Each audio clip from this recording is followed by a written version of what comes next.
Welcome to the 3 Knockdown Rule. Starring Mario Lopez and Steve Kim. Presented by Hustler Casino. Hey guys, don't forget to like and subscribe to our show on YouTube. It's fun. It's funny. I break this guy's balls. His wig looks crazy every week, but it's still worth doing it. Check out these badass shirts we got right now. Check it out. Even though Mario's on it, you'll still learn something, and it's still some insightful analysis. And then I bring the funny, and I don't know what he brings. No.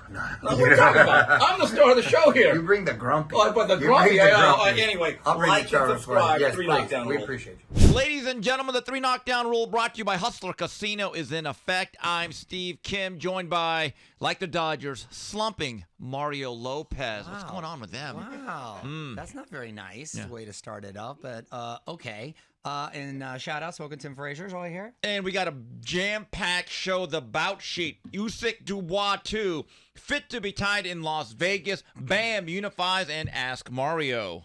Hey, speaking of which, looking good naked's on your bucket list, but you can't find the motivation to do it, or you're just not consistent and you're really struggling mentally about it, try GLP-1. Telling you, shuts off the food noise, you eat like a thin person, and you lose weight without starving. That's key. Best place to get it is from LifeRx. It's just $250 a month. Even if your dose increases, it stays the same. So stop torturing yourself. Tap below to start with LifeRx or visit liferx3.com. And also, this podcast is sponsored by Hustler Casino, where the heat isn't just outside, it's on the gaming floor too. All summer long, the prices are getting heated up at LA's only luxury casino. Play your favorite game, baccarat, blackjack, poker, and more to earn entries for their summer cash drawings on July 8th and July 27th. They're giving away $1,000 every 2 hours from 2 p.m. to 10 p.m. That's serious summer money just waiting to be won. Don't miss out. Stop by and get in the game. Round 1.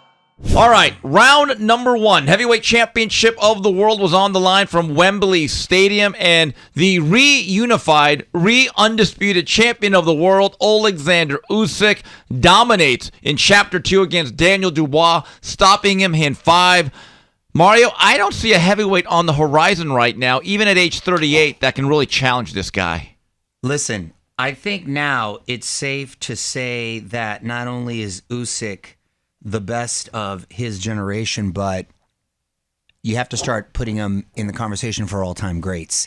You really do, and I don't think it's premature.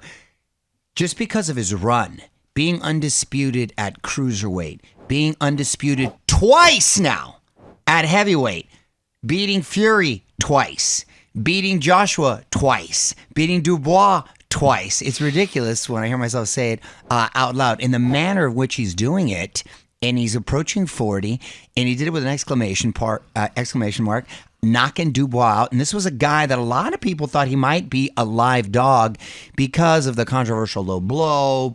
Some people thought that he got ripped off on that one, even though Usyk went on to knock him out. He strung together a few victories where he looked impressive, beating formidable opponents. They thought he had the youth, the momentum, all the energy going into this fight. But what does Usyk do? He's a real dog, man. Goes out there with his deft footwork, feigning those angles, nice little counter punches that unleashes that big left hand. And that was all she wrote in the 5th round.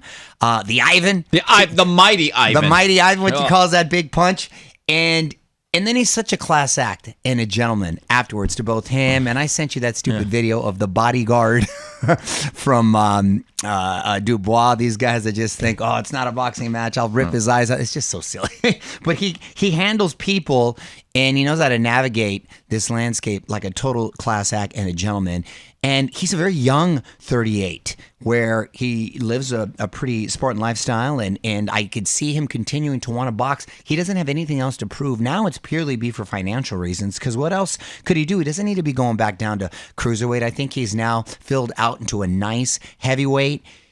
I don't see another opponent out there for him. We're starting to circle the block 2-3 times now. Fury's starting to call him out. I guess maybe Joseph Parker looks how there's really nothing out left for him to prove, or he can just take on the young, up and coming sort of heavyweights. But my guy has cemented his legacy. the reality is this. The only thing at this point that Usyk has not toppled in Britain is Big Ben and the London Bridge. And I'm sorry, I don't want to see a third chapter against two guys he's already beaten twice pretty decisively. I don't. And Kim, it took 20 years to get an undisputed heavyweight champion. He's done it twice now. Yeah. He's done it twice. That's like mind-blowing. And he hasn't hesitated to go on foreign soil and to just do it. Nope. And at this stage, he is now no longer just a former cruiserweight. He's a bona fide heavyweight who can absolutely punch. Absolutely. And you talk about the adjustments from fight 1 to fight 2.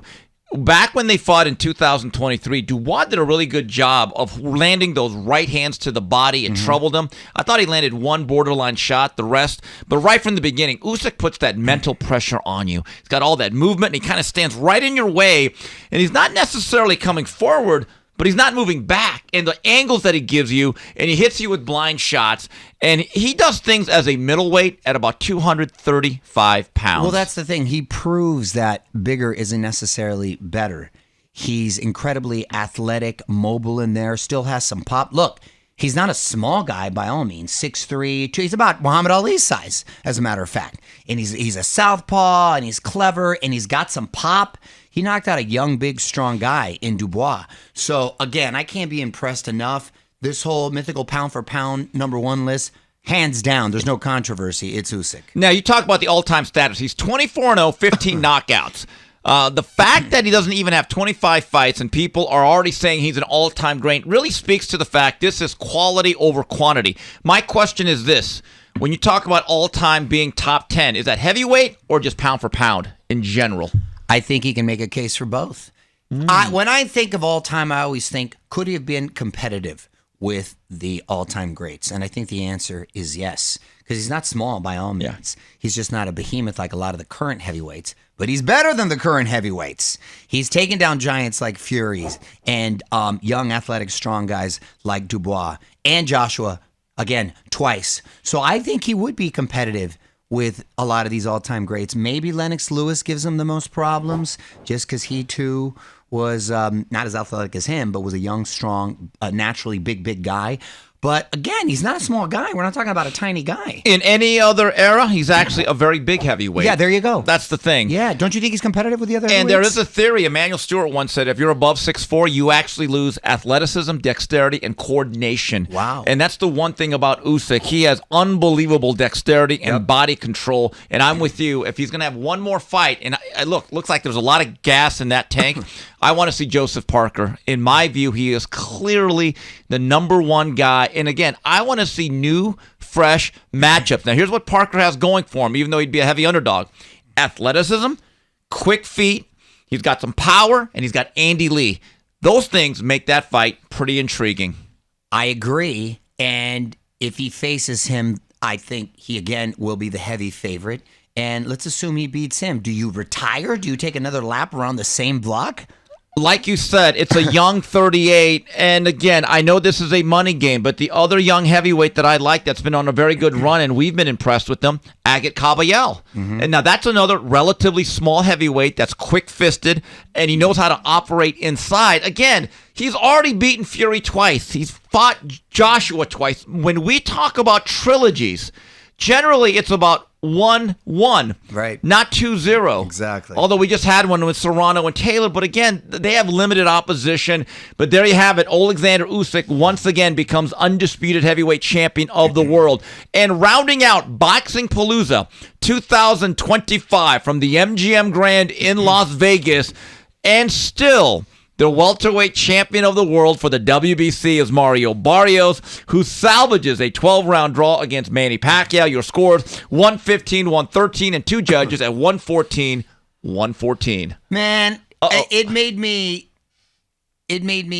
sort of swell with pride knowing Manny like I did. My wife actually watched the fight because remember she wanted to watch it since that was special. Like one of the first times we went out is when he fought De La Hoya, I think I mentioned in the last show, 15 years ago. And the fact that he's still competing at this level against a young champion like Barrios, it is just an impressive, incredible feat in and of itself.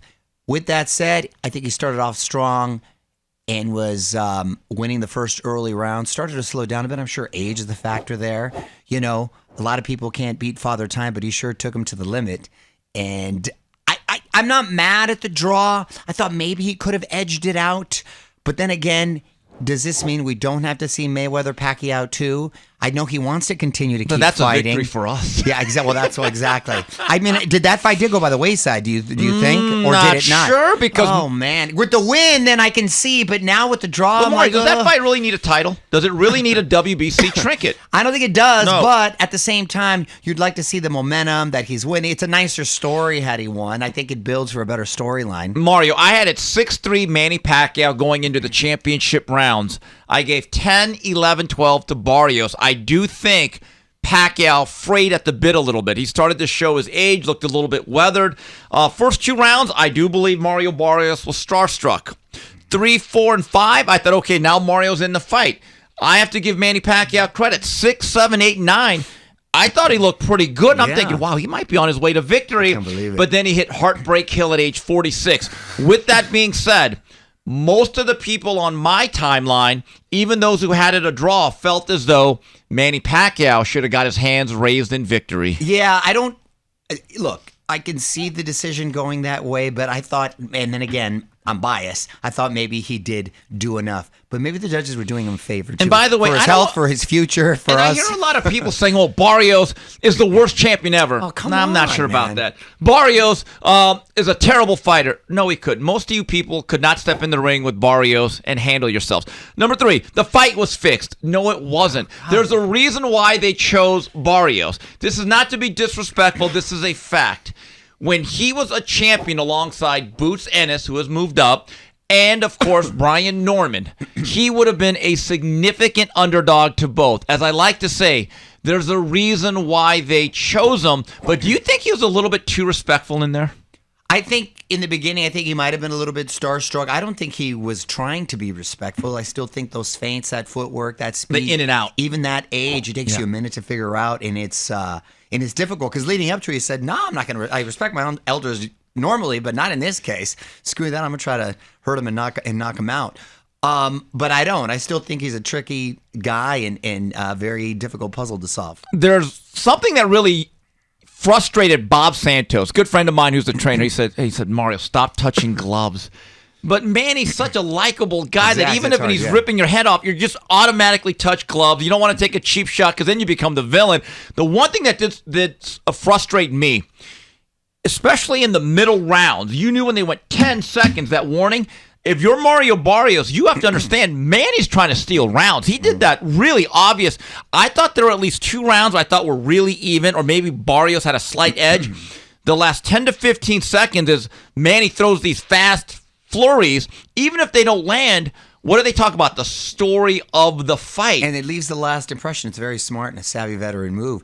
Because the judges, if they might be on the fence, that would win them over to mark the round for Pacquiao. And I'll be honest, I did not think Mario Barrios could win a close decision. The fact he got a draw is a victory for him because he gets to keep that title. But I don't know if there's a moral victory, but it almost felt like a victory also for Manny Pacquiao. But you know what he said afterwards? I'm going to keep fighting. I'm going to talk to my people. I'm like, oh, that's why I was hoping that was it. That was enough to go out. That's one of your better impressions. Thank you. I've been practicing that one, yeah. Gosh, that's why I was like, okay, I'm happy. We're not going to get Mayweather Pacquiao 2. Or are we? Are we? I don't think we are. And then he left unscathed relatively. It didn't seem like he suffered a lot of damage. I don't want to see him do it again. Again, it's only because I love Pacquiao. That's it. It's tough love. Tough love. Tough love from Lopez. Mario, Sebastian Fundora hammered home the point against Tim Tszyu in their rematch. Knockout in 7. That was so impressive. And listen, Fundora, who honestly has got to be the MVP of the season in the sense that my guy's a champion, and my guy just got accepted to Harvard. How do you get accepted to Harvard? I feel like such an underachiever. Yeah. And then his sister is fantastic too, and I love to see her in the corner. Now, as far as the fight, it's that whole thing. I just think that's so cool, and I've always liked the kid. I thought he really showed another level and fought to his capabilities, where he was smart about using his length and his reach advantage. Was consistent with the jab, beautiful setting up his left cross with the counter. He didn't go on the inside as much, but when he did, he was clever with those uppercuts. Occasionally went to the body. One of my favorite and I think best performances by Fundora. With that said, I thought Tszyu showed a lot of heart. Took a lot of hard shots. Obviously got dropped. What was it, the second? And came back and had some nice counters of his own. But Fundora showed a tough beard, kept coming forward, pressured. He had a brilliant game plan. And Tszyu, which was probably his best round when he had the most success, ended up calling it a day, and they didn't throw in the towel. I'm not one to ever discredit anyone that has the balls and the courage to step in that ring. He had a valiant effort. He fought with a lot of heart. He was taking a lot of hard shots. I think he emptied the bucket and then just realized he wasn't able to go on. I don't know if it was a particular injury or he was just felt spent, but I thought both guys were gentlemen afterwards in their post-fight interview, and both class acts, and it was a great fight. I really enjoyed seeing it, and I don't know if it was a retirement fight or what's to come from Tszyu afterwards. Maybe it's one of those guys that has a number, because initially when they had fought, he was actually having success early before the cut.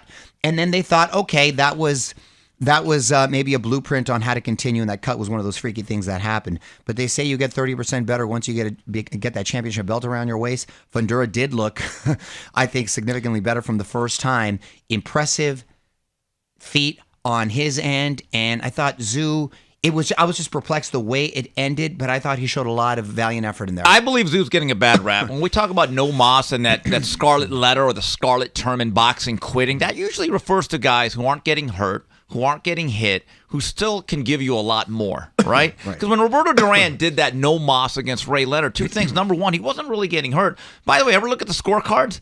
The fight was close. Fight was actually very close. It was still competitive. This Remember fight, he lost all that weight. He lost like 80 pounds in the last 3, and those diuretics and with stuff. Tim Tszyu, I believe what factored into his decision was that when he hit him with some good shots, he really didn't move them. Now, if he would have wobbled him once or twice, psychologically you're thinking, okay, I'm still a shot away. I believe after that round, he said, you know what, I'm going to get hurt in here. I don't actually blame him. And for those people saying he needs to go out on his shield, you know, it's easy to say that when it's not you. You know, it's like heart surgery. It's minor heart surgery. It's minor when you're getting the surgery. It ain't minor when I'm getting the surgery. Exactly. There's nothing minor about heart surgery. And keep this in mind. He was still coming off a knockout loss after the Fundora fight to Bakram Murtalazayev. I still think there's a factor. Also, I agree with you. Fundora did a better job of controlling distance and just chopping him up from the mid-range. This guy is the toughest matchup in boxing for his weight division, because I don't think there's a lot of guys that can match that 6'6" at 154. He's taller than most heavyweights. He looks like a baby deer in there, all gangly, but he makes it work for him. And I'm not hearing any issues that he's having trouble making the weight, are you? No. I remember when I first met him 7-8 years ago, I go up to the Summit going to see Gennady Golovkin at Abel Sanchez's gym. And he was there with Ben Lira, and Golovkin's getting warmed up. And then Abel goes, hey, Steve, I want you to meet somebody. And I'm looking up. I go, oh, this is Sebastian Fundora. I'd never met him before. And I say to him, what do you fight at, 168? And he goes, no, I'm really a welterweight. He was actually a welterweight one time. Dude, even 168 is ridiculous. Yeah. So you just take a look at who's going to beat him. That version that can control distance a little bit and works really well fast from the mid-range, and he showed a good beard. Yeah. That's the other thing. With that style, you're going to have to be able to catch a little bit, and he caught very well. Also, I was trying to think, who is his toughest matchup there at 54? I think is he the man at that division now? If boxing was a real sport, he should be in the mix with Virgil Ortiz. Ooh. Boots Ennis now. Ooh, right. Right? But there's always politics. Oh wow, you're right. That's what I'm just saying. That's an interesting though. That's interesting matchup. And quite frankly, what I saw on Saturday, I think a lot of those guys will be happy with the politics, keeping him on the opposite end of the street. Also on this card, Brandon Figueroa wins a controversial 12-round decision over Joet Gonzalez. This was a real battle, and to be frank, most observers had Joet Gonzalez winning that fight. Then Isak Pitbull Cruz takes a bite out of Omar Salcedo, winning a 10-round decision. All right, we'll be back with more of the 3 Knockdown Rule, brought to you by Hustler Casino. Catch it streaming live right on YouTube. Welcome to the big leagues, kid. $1.2 million.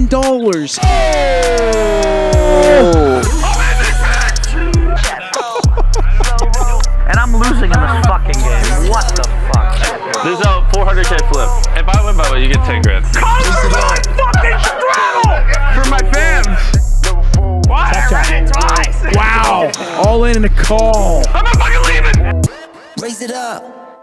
Folks, are you looking to get involved with the 3 Knockdown Rule and sponsor our show? We have some spots available. Please email us at info@boxbid.io.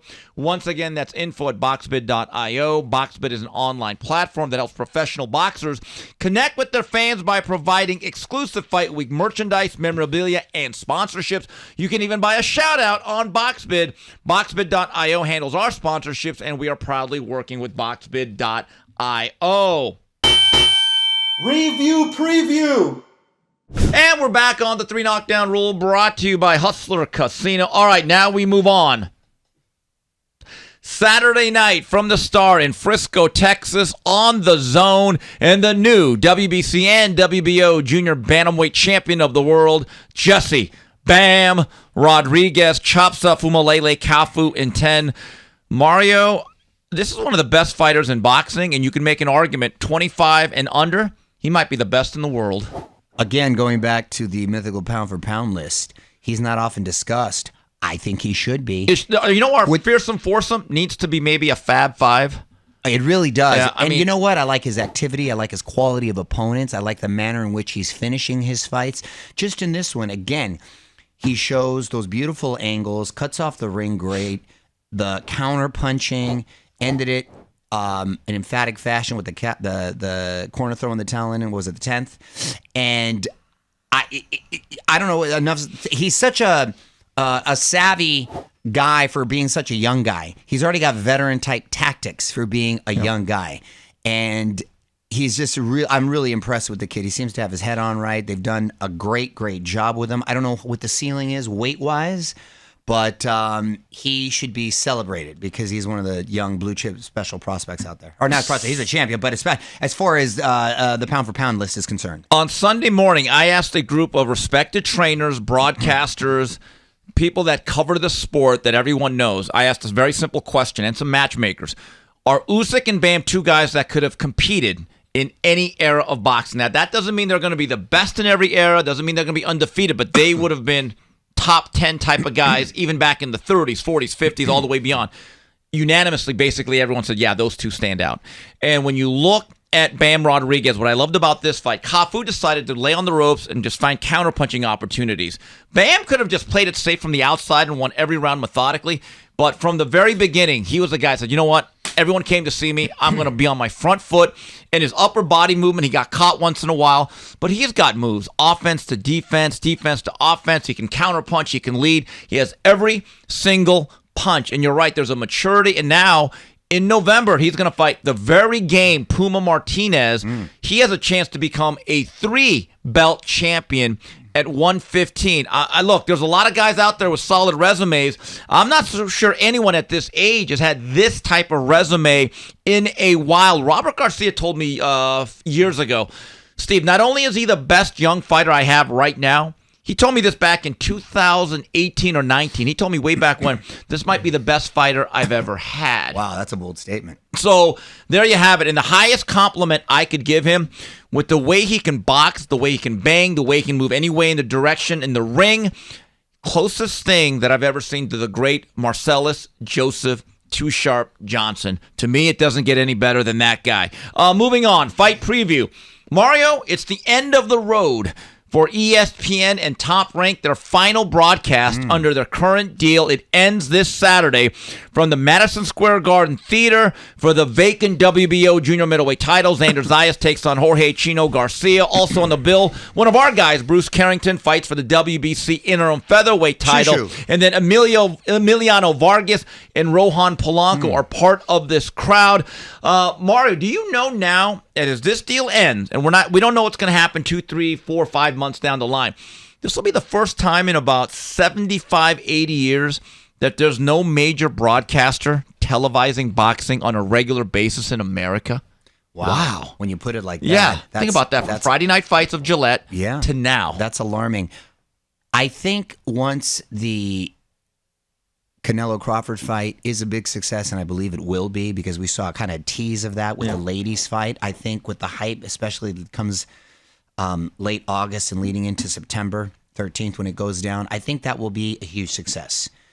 And I think we'll feel the trickle-down effect of that And I honestly think Top Rank and all these guys are kind of seeing maybe how that plays out so they can use that and to be smart as a bargaining chip and leverage with another streamer, maybe a cable network. But I think we might see a shift into streaming being a huge platform for the sport. Keep this in mind. It was announced last week that the Netflix card with the females did a worldwide audience, I think, of peak of just over 6 million. In the United States, about 4.2. There you go. So that is significant. It is. Now, again, Turkey Al Sheikh talked about, well, we're going to add another DAZN price tag or ticket for pay-per-view fights. There's no more pay-per-view. And my view is, well, if it's another subscription, in a way, are we just financing pay-per-views throughout the year? Let's be honest. I'm not so sure how many people in America bought either of those pay-per-view shows. And that has been one of the things that has eroded the overall casual audience with the sport of boxing. And now with ESPN out of the picture for now, I'm not so sure where this all goes. As for the actual fight, Xander Zayas, he's going to be facing a guy in Chino Garcia coming off an upset victory over Charles Conwell. Zayas is a fighter and a prospect I was very high on. The one thing that has not developed is the power. He's going to be able to box well early against Garcia, but Garcia is your classic, persistent, aggressive Mexican. He's going to have to hit him hard enough to keep him off him over 36 minutes. It's an interesting fight. It is. We're going to see what he's really made of and if he's ready to go to that next level, because I thought he would develop a little bit quicker. Yeah. But, he is young and maybe it takes him a little bit longer, but I think we'll learn a lot come Saturday. News and notes. And Mario, moving on to news and notes. Golden Boy announced this on Sunday. Zurdo Ramirez has a damaged wing, underwent, I guess, some shoulder surgery. Yeah, I heard just training at Brickhouse right there, he had sort of issues with it. I don't know how serious it was, but evidently pretty serious. I don't know if it's a rotator. I'm assuming it's like a rotator cuff.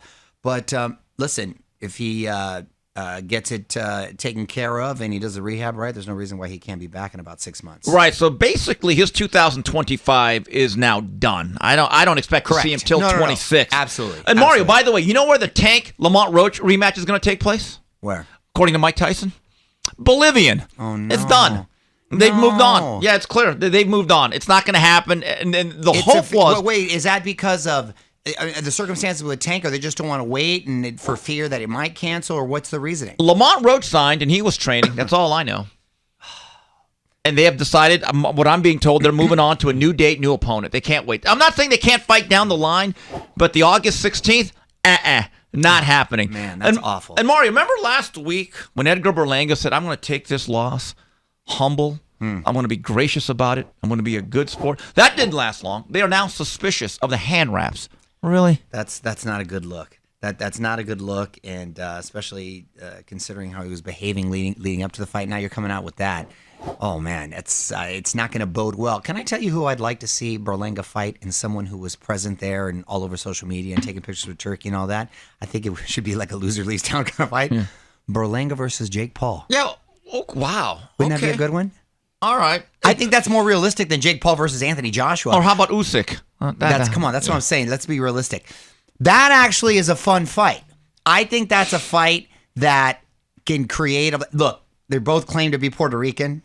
Right? But I think that fight actually would be interesting to see where Jake Paul is in his career and the level at which he's really at, and B, where Berlanga is at this point, and to kind of get back in the mix. I think it makes sense. Do you not like that one? I mean, I guess. It'd be like the cold versus the flu for me, but... No, see, I think it's much more interesting, and I think it could be entertaining. Mario, I know this as someone that was actually embedded in the camp of Joel Diaz and Israel Madrimov for a story I did on ESPN. In terms of like hand wraps, can you load hand wraps? Can you slip a Mickey in there? I know this.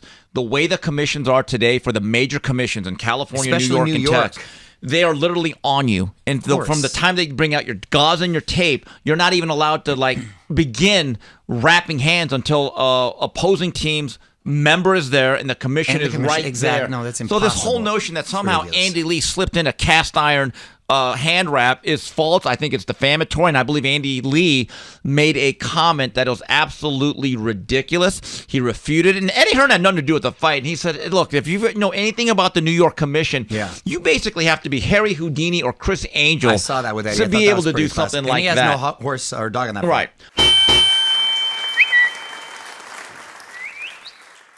All right, ask Mario. Here's a question from MC. If Bam wins against Martinez, where does he go on your pound-for-pound list? Also, who would you favor in a Subriel Matias pit bull fight? Well, we already discussed where I think he should go in the pound-for-pound Top list. five. I think Top five. Absolutely. Top 5. He should have been in the mix. Argument can be made for top 4 because of activity and quality of opponent. Subriel Matias and who? Pit bull. A great fight. Ooh, that is a good fight. They wouldn't need a GPS to find one another inside that ring. They wouldn't, but I like Pit Bull. I thought Matias got away. Keep this in mind. Matias is a bigger, more natural junior welterweight.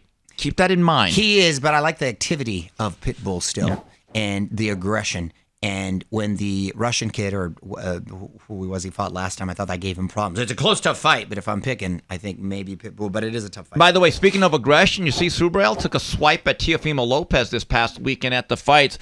Has Teofimo become like that streamer Neon? When people see him, they want to just hit him? I told you, we had this discussion. I'm like sad about it and disappointed. Like the movie Bronx Tale. Yeah. Nothing worse in life than wasted talent. There's nothing on the table. And now Turkey's even said, oh, I'm done with Teo. I'm still blown away why he would turn down $11 million to face Devin Haney. That doesn't make zero sense to me, especially considering his last performance. Both of their last performances. I'm blown away. Teofimo Lopez has burnt more bridges than General Sherman going through Atlanta. I do not understand this process. He's lucky he has that belt, because other than that, Yeah, but what good is the belt if you don't defend it, though? That's true. That's true. Here's one from Foghorn Leghorn. 2 serious questions and 1 facetious, hopefully. Usyk has conquered the heavyweight mountain. Should he go back down to cruiserweight, and should Bam move up to 118? And how would the Kimster and Mario react when the Anita Baker camera pans to you canoodling? More on that later. Yeah. But no, he doesn't need to go back down to cruiserweight. I think that's 35 pounds at this point. No, he's filled in nicely, and he runs the division. And there's no money there. Not only that, he doesn't need to. He's calling his own shots, and he's at the level where he can be incredibly selective. Bam, I mean, should he be victorious? I don't know how his body feels. I've never really seen the guy. I don't know how big he is. Maybe he can wear those 3 pounds. It doesn't sound like a lot, but it is a lot when you're a little guy. So I think he's talented enough to be able to take the jump. If he beats Puma Martinez, I believe that they're going to try to seriously become undisputed, win all 4 belts, and then at that point, you could start making the case for 118. And there's starting to now be rumblings over a fight between him and Junto Nakatani. Ooh, that isn't cool. Bonsai. That's a great fight. Oh, and here's a question from a good friend of mine who does an unbelievable YouTube channel where he basically puts up old fights, but it looks like HD quality. He does like HBO old Showtime broadcasts from 30 years ago, and they look brand new. He says, where does Mario rate Larry Holmes in heavyweight history? In Prime versus Prime, who wins, Leonard versus Robinson? I do not follow the crowd on this, Steve. I always see Leonard on points, and yes, at 147. Larry Holmes in his prime. He just had the misfortune of coming out after Ali. He had like a good 10-year run, but in his prime with that jab, competitive with anyone. He's great. Top 10 all-time great heavyweight. Well, let me ask you something else. When Usyk, see, I actually think it's a little premature when people say, Usyk is right up there with Ali. No, he's not, because you have Joe Louis, you have George Foreman, and you have Larry Holmes. Okay, now maybe that could change in 2 years, but when you talk about Usyk as an all-time great heavyweight, just my opinion, Mario, it's much closer to 8, 9, and 10 than 3, 4, and 5. I think because of the activity too, in the number of fights. As far as what was the second part of that question? Leonard versus Ray Robinson. I like Sugar Ray Leonard. You know who agrees with you? Freddie Roach. I do. He fought more athletic dudes. Yeah. And Leonard, to me, Mount Rushmore of all-time greats. There are several trainers like Stephen Breadman Edwards, who I really respect, who believe that if Leonard would have just had a natural career without the eye injury, we actually would be talking about Ray Leonard as one of the top 2 or 3 ever. Right. The things he could do athletically, and the power and the guts and the clutch gene that not a lot of fighters have in a is 15-round era, rare. too. Exactly. Is rare. Here's one from Derek Batiste. Okay, Stephen Mario. Fantasy matchup. Bam versus Too Sharp at 115. Who wins and why? Wow, you're putting me on the spot here. It's a pick 'em. I'm gonna say right now, I still pick Too Sharp with his ability to box, but I reserve the right to change my mind. I'm just gonna tell you right now, Mark Too Sharp Johnson at 112 during his form days was as good as any boxer I have ever seen. And you know who agrees with me? as he's one of the best he's ever seen? Rudy Hernandez. Rudy does not pass out a lot of compliments. Throws them around like manhole covers. And he's one of those guys, he says, Steve, that guy was special. And here's one from Kevin the Trucker, my guy, the master of the memes. Pacquiao says he wants to keep fighting. So what's realistically next? Rolly or that guy Henry Garcia doesn't want you guys talking about in Ryan Garcia? Ooh, that's not a bad promotion. Both of those fights are kind of fun. I don't want to see him fight though, so I don't even want to entertain it. I want to see him get hurt. I don't want to see him go against both those guys can crack. I just want him to ride off on the sunset, but he won't. That's the one thing about Rolly. He has caveman strength. Yeah. He has no technique, bad fundamentals, but he was actually pretty good the last fight. And it takes one. Just keep that in mind. And I don't want to see him losing to a guy like Rolly Romero as the exclamation point to what's been an exhilarating career. Yep. But what do I say about boxing for retirements? They don't give you gold watches. You know what they give you? They give you beatings. Beatings. I wanted him to retire after Keith Thurman. That was the perfect fairy tale ending. But here we are, a couple years later. Oh, that was 6. That was 6? Is that 6? It was 2019. My God, that's crazy. We're getting old.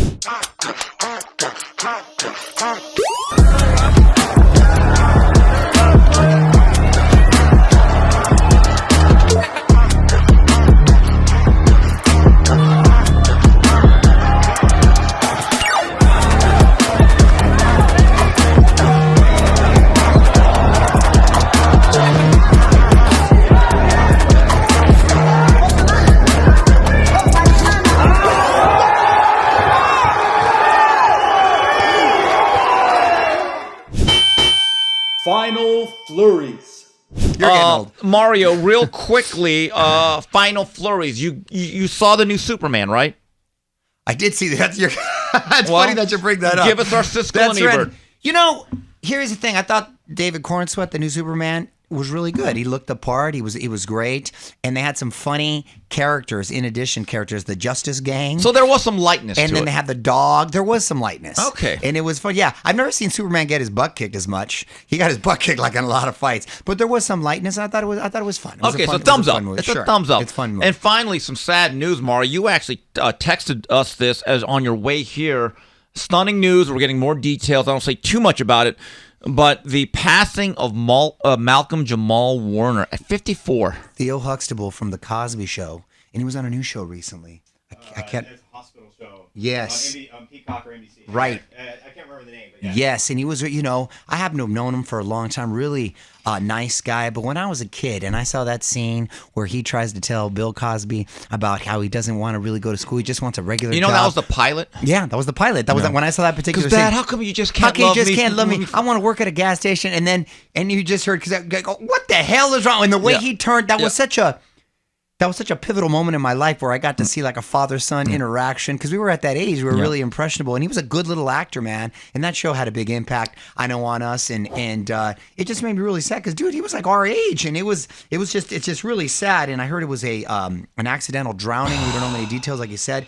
And he was with his family. He leaves behind, I believe, a daughter. And it's just prayers up. Nice guy, good actor, part of television history there, and way too young to go. Did you, growing up, actually watch The Cosby Show every week? I did too. Of course I did, dude. That was our era. There's actually a tie in the boxing. When they made their debut, it was actually opposite when ABC had the night of the gold medalists, when Taylor, Pernell Whitaker, Terrell Biggs, Evander Holyfield. ABC actually showed a card from Madison Square Garden on primetime Thursday night. And there's actually stories that I've seen. The boxing card really suffered in the ratings due to this new show on NBC, The Cosby Show. The Cosby Show is actually underrated in my view. I know a lot of the Bill Cosby thing, they tried to bury the show. Sitcoms of all time. But it's actually credited with the renaissance of NBC in the mid-'80s. I think they were running number 3. Brandon and it anchored them on Thursday nights. And look, I've watched every episode of A Different World, the spinoff. Yeah. I am a connoisseur. And, and I really am. And the last show they did in 1993, you know how it ended, right? It went from Theo being this undisciplined student with no guidance, right? And the last episode is actually about his college graduation, like he had made it. Like you've developed into a young man. Yeah. And then he nice arc. And it was a nice arc, and then they walked off to the stage. One of the greatest shows ever. One of the right, greatest and so ever. I'm stunned by it. It's almost like a piece of our childhood. It is. Passed piece of away. Our childhood died, yeah. No. It's All awful. right. On that note, geez, that's sad. But again, blessings to his family. That's all I could really say. No, I know. Blessings to his family. And I can't just because, when this comes out, it'll already be a week over. I've never seen something go so viral as that couple at the Coldplay concert. I've never seen something go, and people take such delight in the misery of both people's lives being destroyed. It had all the ingredients that people hate. It had CEOs. It had HR representatives. Heads. Yes, HR heads. It had rich white people in linens. It had Coldplay. Yeah. It had cheating. All things people hate. And for some reason, that united the internet. And everyone has been relentless. There's something to be said about the memes are unbelievable. Unbelievable. Seeing the takedown, not like it's anyone's fault. The dude tried to say it was like Coldplay's fault. Said he was at a public event. I'm just blown away. Everyone knows what happened. I'm blown away by how quickly that became viral and how everyone seemed to be united in it. I have a question because you've gotten into luxury boxes or suites, right? Mm-hmm. You ever thought about bringing in your own tinted window? Just for the privacy of it? No, because think about what this guy has to lose. He's a married man. You got a lot to lose. You know the optics are always going to look bad, and the men, because of the divorce courts, are always at the disadvantage. Kim, you can't be doing that. All he had to do was play it off and start jumping up and down and kind of screaming. It was the reaction. No one would have seen it. No one would have seen it if they just swayed with the music. He had no self-awareness. He has no dog in him. He clearly hasn't been out with a side piece in public before because he did not know how to act. If he would have just waved and quickly, so the cover-up was worse than the crime. It was. That's what got him caught. Yeah. If he would have just jumped up and down like a fool, it would have never been on the internet. It would have never been on the internet. Hey, last question. I know we got to wrap it up. Why did your girls on WNBA wear that T-shirt that said? Because they want to get paid, man. But I thought they lose money every year. Don't they lose money every year? Yeah, but not their money. But they want their money. But they want to lose your money. I was very confused by that. I was like, I thought they didn't make any money. Then why? How do you justify that? And how about Kelsey Plum at the press conference said everyone was a united front. Everyone came to me. Well, not Caitlin Clark and her team. Oh my God, women hate each other. Oh Nobody hates women more than women. So yeah, good. And they also say we're not bluffing. We'll sit out. And all of America said, promise. Anyway, that's it for this week's edition of 3 Knockdown Rule. Brought to you by Hustler Casino on behalf of Mario Lopez and Smoking Tim Frazier. Till next week, goodbye, everybody.